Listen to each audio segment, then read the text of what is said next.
Selamat pagi anak-anak, salam jumpa kembali, salam sehat untuk anak-anak semua. Anak-anakku yang terkasih, hari ini kita akan belajar dan berdinamika bersama dengan tema yang baru, yaitu kisah Esau dan Yakub.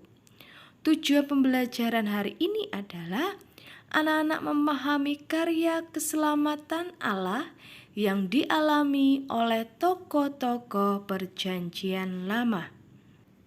Anak-anakku yang terkasih, anak-anak pasti punya cita-cita ya. Cita-cita yang ingin anak-anak wujudkan. Lalu bagaimana caranya mewujudkan atau menggapai cita-cita itu? Ya, cita-cita dapat dicapai bila kita berusaha, bekerja keras, dan berdoa. Belajar, disiplin, serta bertanggung jawab dengan apa yang kita lakukan atau yang kita pilih ya. Anak-anakku yang terkasih, tidak hanya anak-anak yang memikirkan cita-cita, Yakub pun juga memikirkan cita-cita. Nah, mari kita dengarkan kisah Esau dan Yakub ya. Esau dan Yakub adalah anak dari Ishak dan Ribka. Esau merupakan anak sulung Ribka, sedangkan Yakub adalah anak bungsu Ribka. Suatu hari, Esau yang baru pulang dari berburu, di suatu padang ia merasa kelaparan. Ia melihat adiknya Yakub sedang memasak bubur kacang merah.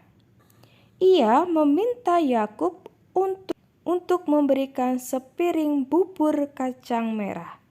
Tetapi Yakub menolaknya.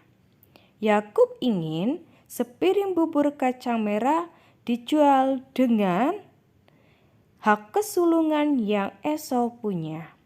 Dan Esau pun menjual hak kesulungannya kepada Yakub adiknya dengan sepiring bubur kacang merah.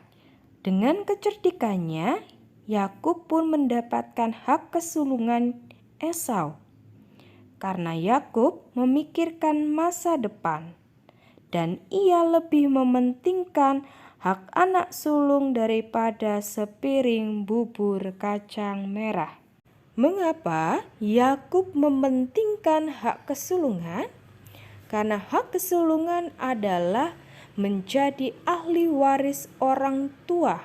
Maksudnya, jika orang tua meninggal, maka kedudukan orang tua digantikan oleh anak sulung.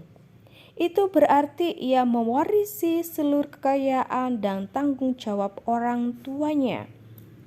Kekayaan yang dimaksud di sini tidak hanya berupa tanah, ternak, dan harta benda, melainkan juga warisan berkat dari Tuhan.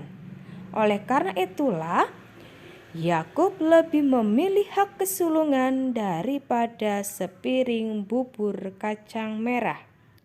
Ada dua hal yang dapat kita pelajari dari kisah Esau dan Yakub. Yang pertama, Esau kurang bertanggung jawab terhadap haknya. Karena Esau menjual hak kesulungannya kepada Yakub dengan sepiring kacang merah.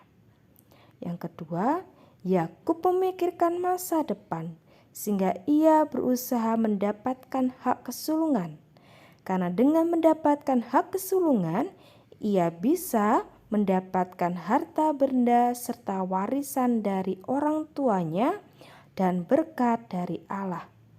Dari cerita Esau dan Yakub, kita belajar untuk memikirkan masa depan. Memikirkan masa depan maksudnya kita memikirkan cita-cita yang ingin kita wujudkan dan cara kita mewujudkan cita-cita yang kita inginkan. Anak-anak, dari kisah Esau dan Yakub ada beberapa hal yang perlu anak-anak ingat. Yang pertama, Ishak dan Ribka memiliki dua anak, yaitu Esau dan Yakub. Yang kedua, Esau menjual hak kesulungannya pada Yakub. Dan yang ketiga, dari Yakub kita belajar untuk memikirkan masa depan atau cita-cita yang ingin kita wujudkan. Yang keempat, berpikir masa depan berarti mempunyai cita-cita. Dan yang kelima, mencapai cita-cita dapat dilakukan dengan cara rajin belajar, rajin bekerja keras, rajin berdoa, mohon berkat dari Tuhan, serta pantang menyerah.